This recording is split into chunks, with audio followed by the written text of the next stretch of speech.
अस्सलाम वालेकुम everyone and welcome back to my channel. उम्मीद करती हूँ कि आप सब खैरियत से होंगे। After 2 months a long break मैं वापस आई यूट्यूब पर। और मैं किस वजह से यूट्यूब से दूर थी, ये सब वजह जो है मैं इंशाल्लाह आपको किसी और दिन किसी और व्लॉग में डिटेल के साथ बताऊंगी। बट फ़िलहाल कुछ अपडेट्स मैंने आपको देनी थी अपनी लाइफ के बारे में, और वो अपडेट ये है कि मैं मूव हो चुकी हूँ रेडिंग से बर्मिंघम। तो ये जो मेरा वीडियो है, और इस बात को भी जो है ना वो 2 months होने लगे हैं। और ये वीडियो मैंने तब रिकॉर्ड की थी, ये वो वाला दिन है जिस दिन मैं मूव हो रही थी रेडिंग से बर्मिंघम।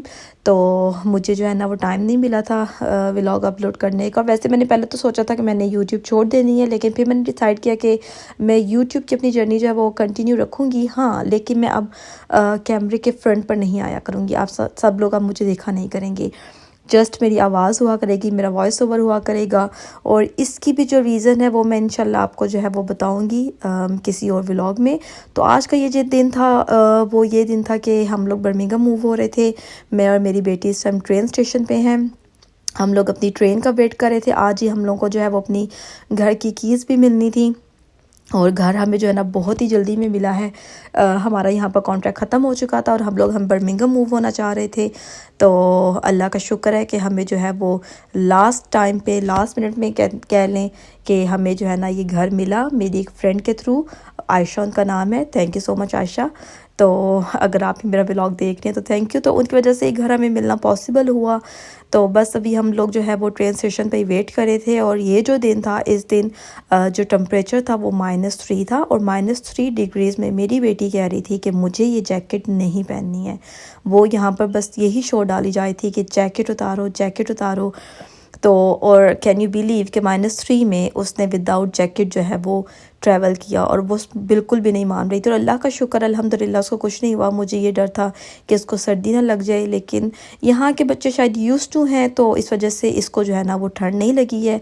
और उसके बाद बस ये था कि ये ख़ुद भी खैर बच्चों को तो नहीं पता होता, लेकिन मुझे ऐसा फ़ील हो रहा था कि ये भी खुश है कि हम लोग नई सिटी में, नए घर में मूव हो रहे हैं। बर्मिंघम मूव होने की बहुत सी रीज़न है। उसमें एक रीज़न ये भी है कि मैंने अब सोचा है कि मैं स्टडीज़ करूं।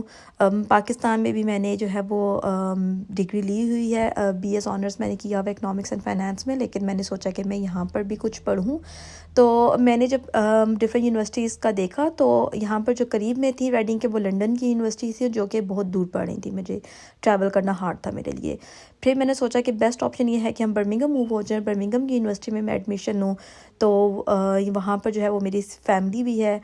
तो अगर मेरी बेटी को उनके पास छोड़ना पड़ा या फिर मैं अपनी बेटी को नर्सरी छोड़ूँ, वो इजी था कि मेरे लिए इतना ज़्यादा ट्रैवल नहीं था। जस्ट 10 मिनट्स की जो है वो बस ड्राइव है, और मैंने यूनिवर्सिटी पहुंच जाना है। एक तो ये रीज़न। दूसरा ये कि अब मेरी बेटी ने आगे नर्सरी स्टार्ट करनी है, तो मैंने सोचा है कि मैं जॉब भी स्टार्ट करूँ। तो आपको पता है कि बिग सिटीज़ में जो है वो जॉब अपॉर्चुनिटीज़ भी ज़्यादा होती हैं। मैं पहले भी बर्मिंघम में जॉब करती थी HMRC में, और अब यहाँ पर रेडिंग में जो है वो इतनी ज़्यादा अपॉर्चुनिटीज़ नहीं थी। तो हमने सोचा कि हम वापस बर्मिंघम मूव हो जाते हैं। This is my new home, और ये इसकी एंट्रेंस है। और यहाँ पर जो राइट साइड पे फर्स्ट रूम है वो है ये लिविंग रूम। और यहाँ पर रूम्स जो हैं वो बहुत बड़े हैं माशाल्लाह। अच्छा बड़ा घर मिल गया हमें अल्हम्दुलिल्लाह।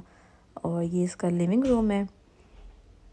और लिविंग रूम से बाहर ये इसकी जो है वो एंट्रेंस मैंने सोचा दिखा दूँ। ये फ्रंट डोर है, और ये डबल डोर है, 2 डोर है। सिक्योरिटी ज़्यादा है यहाँ पर। और यहाँ पे जब आप लिविंग रूम से आगे जाएं, तो यहाँ पर जो नेक्स्ट है वो ये डाउनस्टेयर्स बाथरूम है। इस घर में 2 बाथरूम्स हैं, एक डाउनस्टेयर्स है और एक फर्स्ट फ्लोर पे है। और फिर यहाँ पर ये है किचन। किचन भी माशाल्लाह अच्छा बड़ा है, और मुझे हमेशा से ख्वाहिश थी कि बड़ा किचन हो जहाँ पर मैं डाइनिंग टेबल भी लगा सकूँ। औरतों का ज़्यादातर वक्त जो है वो हमेशा किचन में ही गुजरता है। नाश्ता बनाते, दिन का खाना बनाते, रात का खाना बनाना है, बर्तन धोने हैं, और बहुत सा टाइम जो है ना वो दिन का किचन में ही गुजरता है। तो किचन जो है ना वो हमेशा बड़ा होना चाहिए। पहले जिस घर में थे उसका भी किचन जो है वो डिसेंट साइज़ था, लेकिन बड़ा नहीं था। तो ये वाला किचन भी अच्छा बड़ा है। यहाँ पर डाइनिंग टेबल भी साइड पर लग जाए तो फिर भी जो है ना वो काफ़ी स्पेस है। और यहाँ पर जो है वो फ्रिज और लॉन्ड्री वगैरह नहीं थी, वो हम लोगों ने ख़ुद बाय करनी है। वो मैंने ऑर्डर किया हुआ है, तो 1-2 दिन तक वो चीज़ें भी आ जानी थी। मैंने इस तरह से ऑर्डर की थी कि जिस दिन मैं इस घर में मूव हूँ तो उससे नेक्स्ट डे जो है वो डिलीवरी हो जाए, क्योंकि घर जो है वो 2 वीक्स पहले ही कंफर्म हो गया था, लेकिन मूविंग डेट जो थी वो 2 वीक्स बाद की थी। तो मैंने जो है वो जो चीज़ें मुझे ज़रूरत थी इस घर के लिए वो मैंने पहले ऑर्डर कर दी थी। तो ये जनाब अब हम आ गए हैं अपस्टेयर्स, और अपस्टेयर्स में ये जो है वो फर्स्ट रूम है, बॉक्स रूम। अब फ़िलहाल तो मैंने जब इस घर में मूव हुई तो मैंने नहीं सोचा था कौन सा रूम किस क्या करना है, क्या सेटिंग है, बस अल्लाह का नाम लिया और ये घर ले लिया। तो ये जो है मास्टर बेडरूम है, और रूम साइज़ेस जो हैं वो बहुत बड़े हैं। ये आपको शायद इस वीडियो में अंदाज़ा ना हो रहा हो, लेकिन अब जबकि मैंने इस घर की सारी सेटिंग कर ली है तो वाकई बहुत बड़े हैं। और ये जो है ये थर्ड रूम है, ये 4 बेडरूम हाउस है।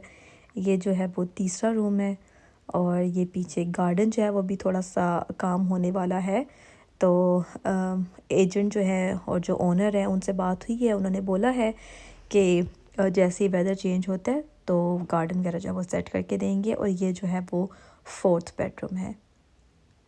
आप देख सकते हैं कि ये भी जो है ना अच्छा गुड साइज़ है बेडरूम का। तो 4 बेडरूम हाउस है ये। और इस बेडरूम से बाहर निकलते ही यहाँ पर लेफ़्ट साइड पर जो है वो अपस्टेयर्स बाथरूम है, और वो भी अच्छा साइज़ का है, नॉट टू स्मॉल।